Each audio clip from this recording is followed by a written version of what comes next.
खामोश दीवारें।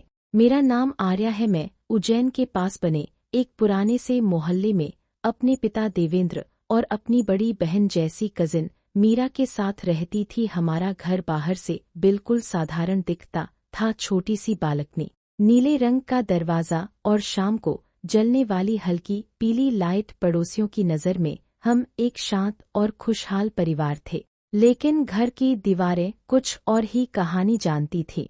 मीरा मेरे लिए सिर्फ बहन नहीं थी, बल्कि मेरी सबसे बड़ी दोस्त थी। उसने बचपन से मुझे संभाला था। माँ के जाने के बाद उसी ने मुझे स्कूल भेजा, बीमार होने पर रात भर जागकर मेरा ख्याल रखा और हर छोटी बड़ी खुशी में साथ दिया। लेकिन पिछले कुछ महीनों से वो बदल गई थी। उसकी मुस्कान कम हो गई थी और उसकी आंखों में हमेशा एक अनोखा डर तैरता रहता था।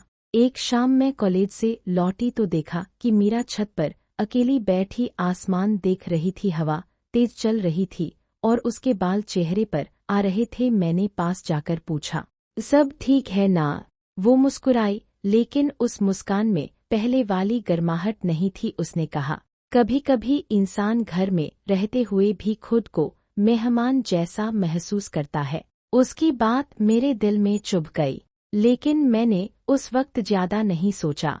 कुछ दिनों बाद घर में एक अजीब सी घटना हुई। मीरा ने पापा से कहा कि उसे इंदौर में एक अच्छी नौकरी मिली है और वो वहां जाकर काम करना चाहती है। पापा का चेहरा अचानक सख्त हो गया। उन्होंने बिना उसकी तरफ देखे कहा, घर की जिम्मेदारियां छोड़कर बाहर जाने की कोई जरूरत नहीं है। कमरे में भारी सन्नाटा छा गया। मीरा ने सिर झुका लिया और बिना कुछ बोले रसोई में चली गई। उस दिन पहली बार मुझे महसूस हुआ कि शायद मीरा अपनी जिंदगी अपने तरीके से नहीं जी पा रही थी। दिन बीतते गए, लेकिन घर का माहौल पहले जैसा नहीं रहा। रात के खाने पर बातचीत कम होने लगी। मीरा पहले की तरह हंसती नहीं थी और पापा हर बात पर ज्यादा सख्त होते जा रहे थे। एक रात मैंने देखा कि मीरा अपने कमरे में बैठकर पुराने कागज और डायरी के पन्ने देख रही थी। उसकी आंखें नम थीं। उसने जल्दी से सब बंद कर दिया और कहा, कुछ नहीं, बस पुरानी यादें हैं।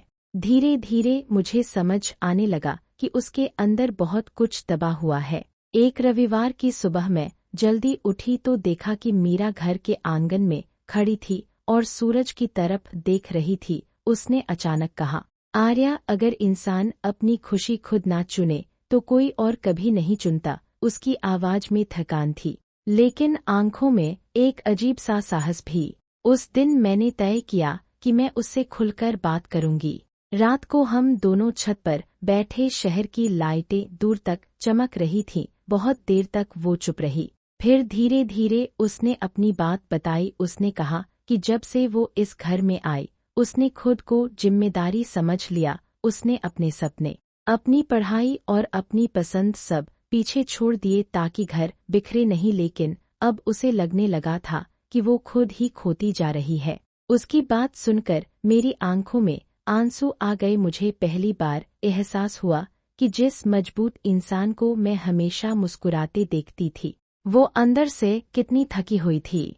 अगले दिन मैंने पापा से बात करने की हिम्मत की। मैंने उनसे कहा, कभी कभी किसी को रोकना प्यार नहीं होता पापा, वो सिर्फ डर होता है। पापा लंबे समय तक कुछ नहीं बोले। उनके चेहरे पर सख्ती थी, लेकिन आंखों में कमजोरी साफ दिखाई दे रही थी। आखिरकार उन्होंने धीमे से कहा, मुझे डर था कि अगर वो चली गई तो ये घर खाली हो जाएगा।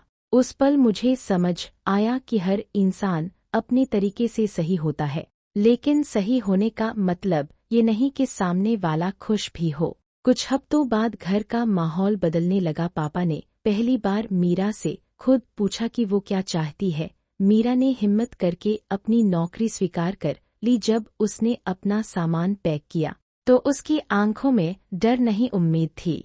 जिस दिन वो इंदौर जाने के लिए निकली, घर की दीवारें भी जैसे हल्की लग रही थीं। पापा ने उसे गले लगाया और पहली बार मुस्कुराकर कहा, अब अपने लिए जीना सीखो। मैं उस पल को कभी नहीं भूल सकती।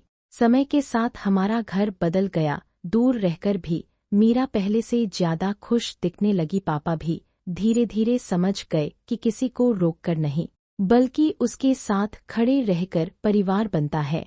आज जब मैं उसी बालकनी में खड़ी होकर शाम की हवा महसूस करती हूँ, तो मुझे एहसास होता है कि हर घर में कुछ खामोश दीवारें होती हैं, फर्क सिर्फ इतना है कि कोई उन्हें सुनता है और कोई नहीं। कभी कभी सबसे बड़ी कहानी किसी बड़े हादसे से नहीं बनती, बल्कि उस पल से बनती है जब कोई पहली बार अपनी खामोशी तोड़ता है।